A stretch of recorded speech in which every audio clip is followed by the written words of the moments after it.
अपना उत्तराखंड आप देख रहे हैं, आपके साथ मैं हूं चांदनी धवन और बात करेंगे देहरादून में कोविड को लेकर मॉक ड्रिल जारी है। देश के सभी राज्यों के साथ उत्तराखंड के अस्पतालों में भी मॉक ड्रिल हो रही है।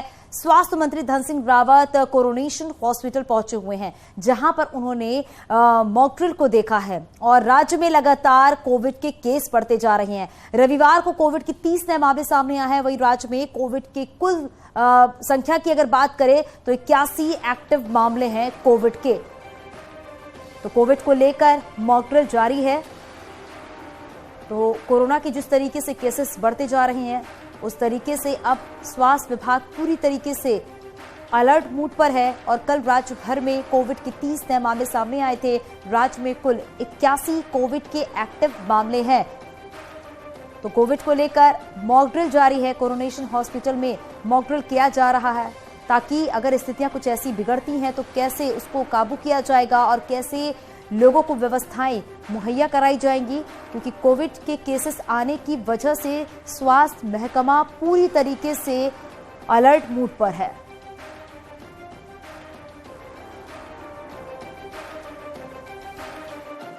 हमने सभी जिलाधिकारी और सभी सीडीओ, हमारे कमिश्नर और मुख्य जो हमारे चिकित्सा अधिकारी, उनके साथ मैंने एक बैठक की थी।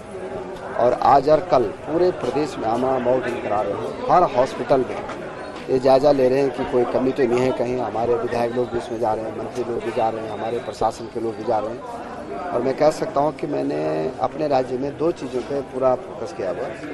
एक तो हमारी जांचें बढ़ाई जाए पूरे प्रदेश में। दूसरा हमने कहा है कि वह जो वैक्सीन जिन पे नहीं लगी है उनको वैक्सीन लगाना जो है अनिवार्य है।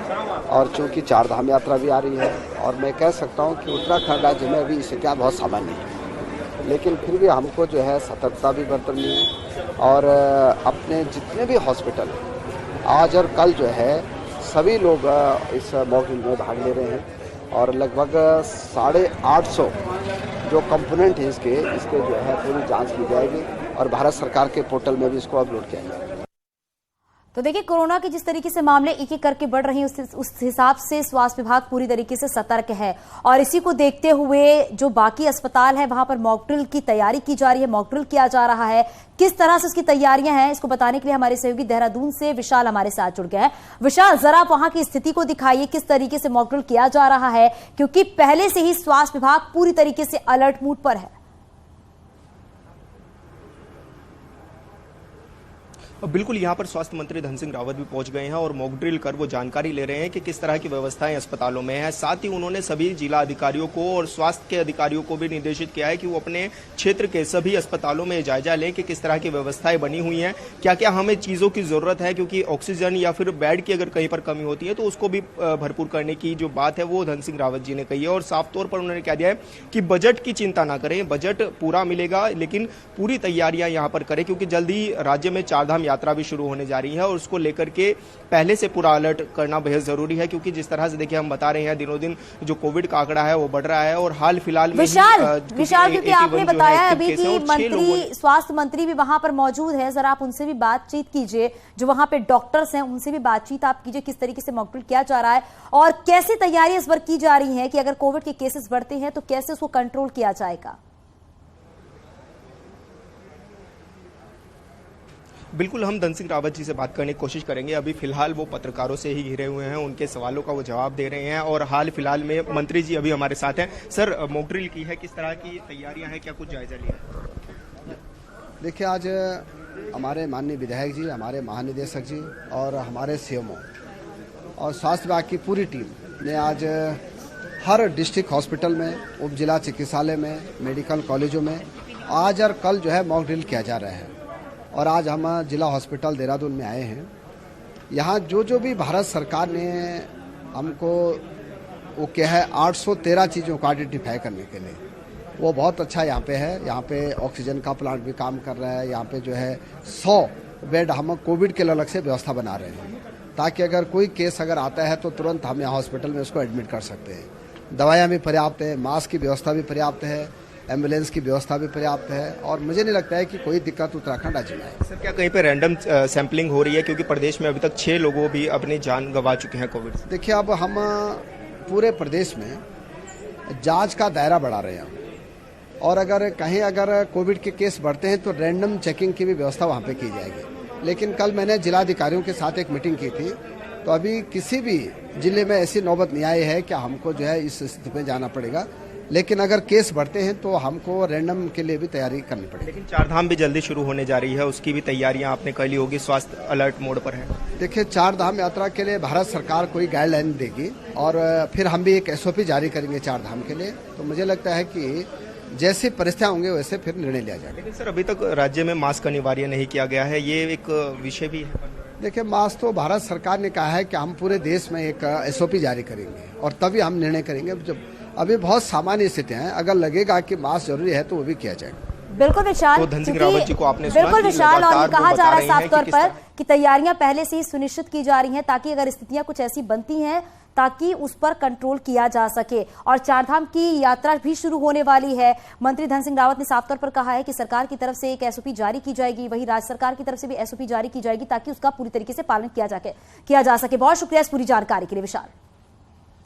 टिहरी में दर्दनाक हादसे में 3 बच्चों की मौत हो गई है। लबगांव के पुजार गांव के पास कच्ची सड़क पर यूटिलिटी खाई में गिर गई है, जिसमें 3 बच्चों की मौत हो गई है। तीनों बच्चे क्रिकेट खेलकर वापस लौट रहे थे और बच्चों ने लिफ्ट ली थी। इस दौरान बड़ा हादसा हुआ है, 3 बच्चों की जान चली गई है और गाड़ी जो है वो खाई में गिरी है। उस वक्त की तस्वीरें भी आप अपने टीवी स्क्रीन पर देख रहे हैं। और जो ये बच्चे हैं, बताया ये जा रहा है कि क्रिकेट खेलकर वापस लौट रहे थे, बच्चों ने लिफ्ट मांगी, उसके बाद ये खाई में गाड़ी गिरी और मौके पर ही तीनों बच्चों की मौत हो गई है।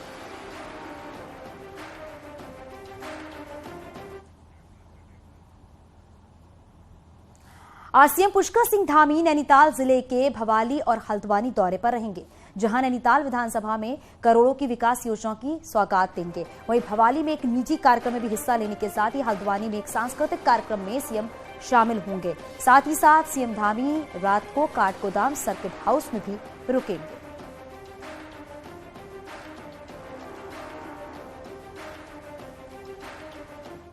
ऋषिकेश के परमार्थ निकेतन में भाजपा महिला मोर्चा की प्रदेश कार्य समिति की 2 दिवसीय बैठक शुरू होने जा रही है, जिसमें सीएम सहित प्रदेश अध्यक्ष महेंद्र प्रसाद भट्ट और महिला मोर्चा के प्रदेश भर के पदाधिकारी शिरकत करेंगी। आगामी लोकसभा और नगर निकाय चुनाव को देखते हुए इस बैठक को काफी महत्वपूर्ण माना जा रहा है।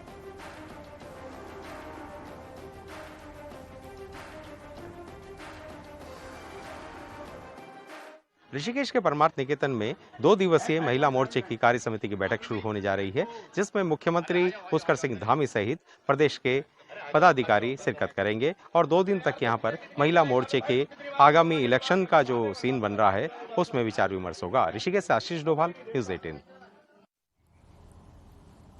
उत्तराखंड में डेमोग्राफी चेंज का खतरा बढ़ते जा रहा है। वहीं लैंड जिहाद पर धामी सरकार सख्त है। कई अवैध अतिक्रमण को सरकार के आदेश के बाद चिन्हित किया गया है, जिस पर जल्द कार्रवाई की जाएगी। वहीं धामी सरकार के लैंड जिहाद पर सख्त रुख की संतों ने सराहना की है। वहीं संतों ने लैंड जिहाद के खिलाफ लव जिहाद जैसा अभियान चलाने की मांग भी की है। आपको ये भी बता दें कि हरिद्वार जिले में मुस्लिम आबादी बढ़कर 34% हो गई है। वहीं उधम सिंह नगर में 32%, तो नैनीताल और देहरादून जिले में 30% तक मुस्लिम आबादी है, जो हाल के सालों में तेजी से बढ़ी है। हिंदू धर्मगुरु इससे डेमोग्राफी चेंज का खतरा जता रहे हैं।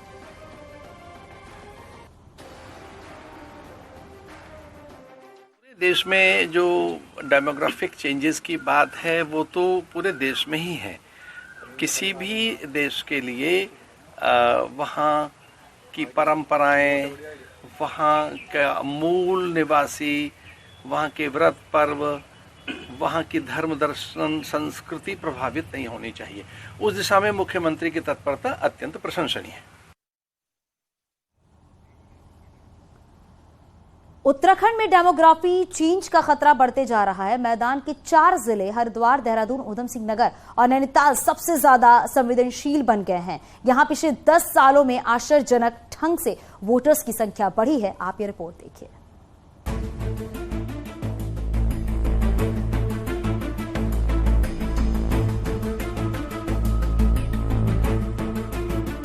उत्तराखंड में एक बार फिर इन दिनों लैंड जिहाद से लेकर मजार जिहाद सुर्खियों में है। और इसके पीछे छिपे हैं वो फैक्ट जिसके आधार पर इसी जनवरी महीने में केंद्रीय निर्वाचन आयोग को राज्य निर्वाचन आयोग ने पत्र लिखा और कहा कि उत्तराखंड में वोटर्स की संख्या में हुई असामान्य बढ़ोतरी की जांच की जाए। उत्तराखंड, मणिपुर, पंजाब, उत्तर प्रदेश और गोवा 5 राज्यों में चुनाव एक साथ होते हैं। 2022 विधानसभा चुनाव में जब वोटर लिस्ट जारी हुई तो देहरादून बेस्ड SDC फाउंडेशन ने इसका विश्लेषण किया और पाया कि पिछले 10 सालों में सबसे अधिक 30% वोटर्स उत्तराखंड में बढ़े हैं, जबकि पंजाब समेत शेष राज्यों में ये अनुपात बेहद कम था। राज्य के 4 मैदानी जिलों देहरादून, हरिद्वार, ऊधम सिंह नगर और नैनीताल में सबसे अधिक 43% वोटर्स बढ़े हैं। देहरादून में धर्मपुर विधानसभा सीट ने तो सबको चौंका दिया। यहाँ पिछले 10 सालों में सबसे अधिक 72% वोटर्स बढ़े हैं। मैं अपनी विधानसभा में अनवरत देख रहा हूँ कि रामपुर, मुरादाबाद से ऐसे जिहादी तत्व मेरी विधानसभा में अनवरत आ रहे हैं, घुसपैठ कर रहे हैं। जमीनों पर कब्जा करना वो सरकारी भी हो सकती है, गैर सरकारी भी हो सकती है।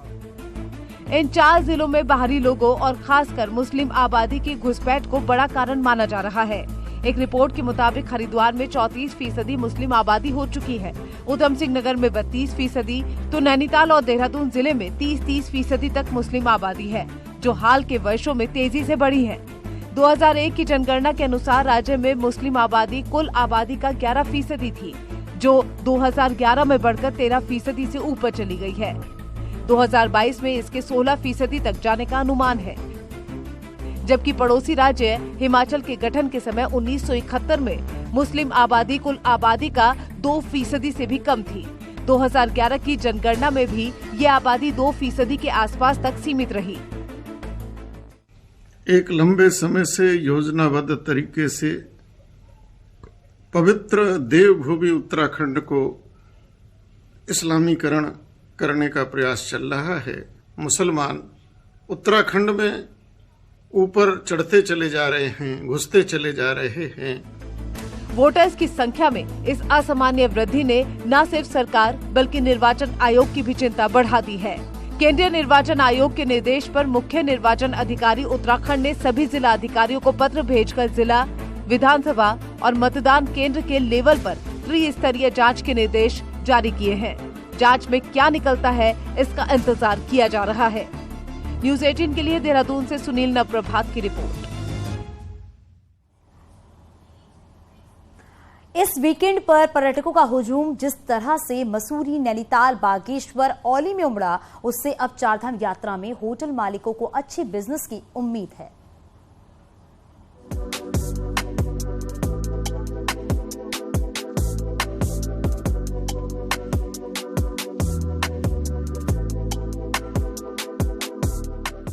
उत्तराखंड में इस पर्यटन सीजन होटल इंडस्ट्री से जुड़े लोगों को अच्छे बिजनेस की उम्मीद है।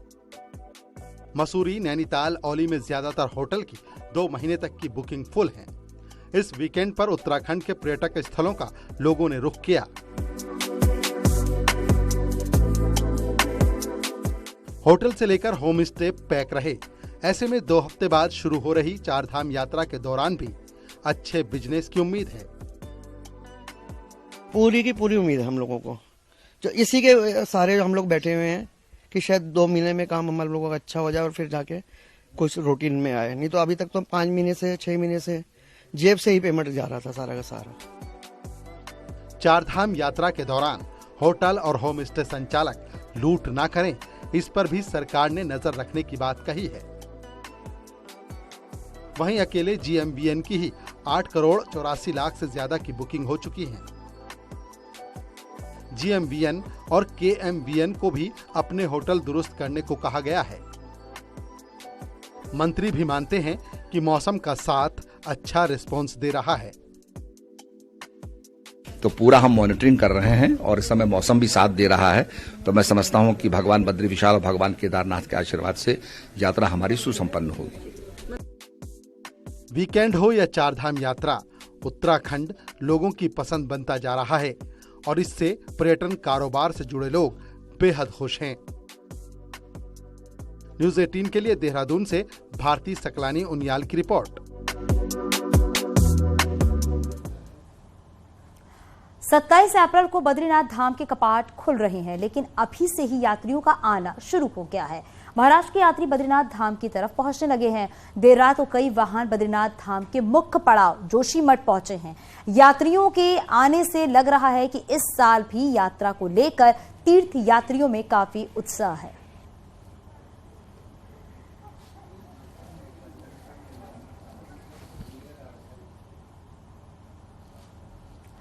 ऋषिकेश में न्यूज 18 की खबर का असर हुआ है। दरअसल वीकेंड पर ऋषिकेश में जाम की समस्या से सैलानियों को दो चार होना पड़ा।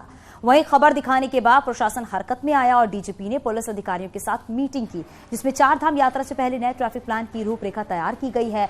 अब चार धाम यात्रा से पहले ऋषिकेश में वन वे ट्रैफिक लागू होगा, जिसमें दिल्ली से आने वाली गाड़ियों को ऋषिकेश आने के लिए नेपाली फर्म होते हुए भानियावाला का रास्ता तय करना पड़ेगा, ताकि जाम की समस्या ना हो।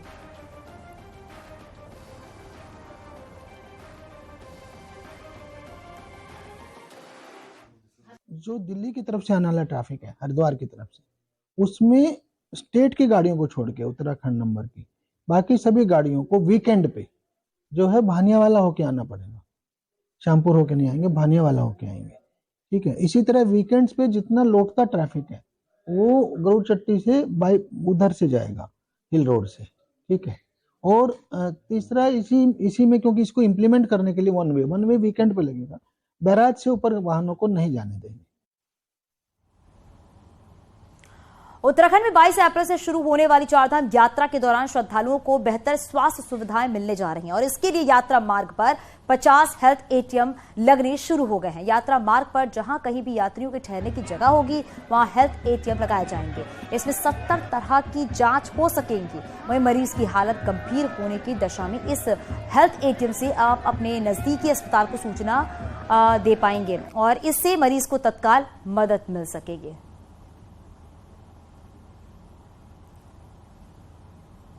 पर पूरे चारधाम रूट में हेल्थ एटीएम्स जो है लगा रहा है और नीचे जहां पे यात्रा शुरू होगी, जो रजिस्ट्रेशन पॉइंट्स हैं, वहां पे हम लोग टूरिज्म विभाग के साथ मिलके हम लोग जो हेल्थ पैरामीटर्स हम लोग जो 55 इयर्स से ऊपर हैं उनसे हम लोग हेल्थ के बारे में जानकारी लेंगे ताकि उनकी कांस्टेंट हम लोग मॉनिटरिंग कर सकें। उत्तरकाशी की डोडी ताल में मां अन्नपूर्णा मंदिर के कपाट श्रद्धालुओं के लिए खोल दिए गए हैं। अन्नपूर्णा मंदिर के कपाट पूरे विधि विधान के साथ कल सुबह 9:15 पर खोले गए। मान्यता के अनुसार यही भगवान गणेश का जन्म हुआ था। कपाट खुलने के दौरान ग्रामीणों में खूब उत्साह भी देखने को मिला। ग्रामीणों ने जमकर पारंपरिक रास व नृत्य भी किया।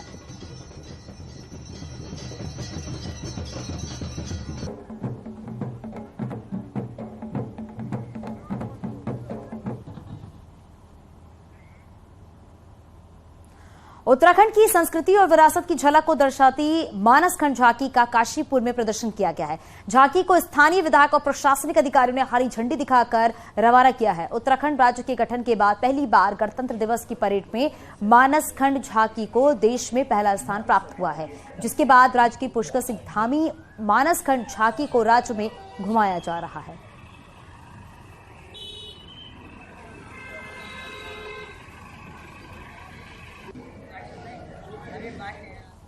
तो सेल्फी भी लें और अधिक से अधिक लोगों तक ये पहुँचे, इसलिए हम ये चीमा चौक से पहले जो हमारा एमपी चौक है वहाँ से वाया स्टेडियम होते हुए हम इसे कुंडे की तरफ निकालेंगे। कि इस बार जो है हमारे प्रदेश की जो झांकी है नंबर 1 पे आई है और आप झांकी को देखेंगे तो इसमें हमारा एक कल्चर, हमारे राज्य का कल्चर। केंद्रीय सड़क एवं राष्ट्रीय राजमार्ग राज्य मंत्री जनरल वीके सिंह ने डोईवाला में बीआरओ के मुख्यालय में समीक्षा बैठक की। बैठक में राष्ट्रीय राजमार्ग में हो रहे कामों की प्रगति रिपोर्ट जानी और काम में तेजी लाने के निर्देश दिए गए। वहीं मंत्री वीके सिंह ने कहा है कि जोशीमठ में बाईपास का निर्माण काम जल्द होगा ताकि हैवी ट्रैफिक शहर में ना जाए।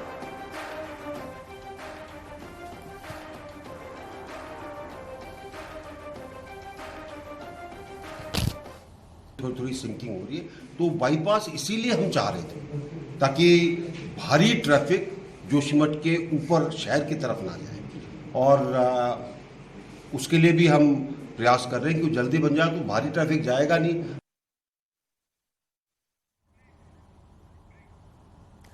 आगे भी खबरें जारी हैं, हर कहीं छोटे से ब्रेक के लिए जल्द लौटते हैं।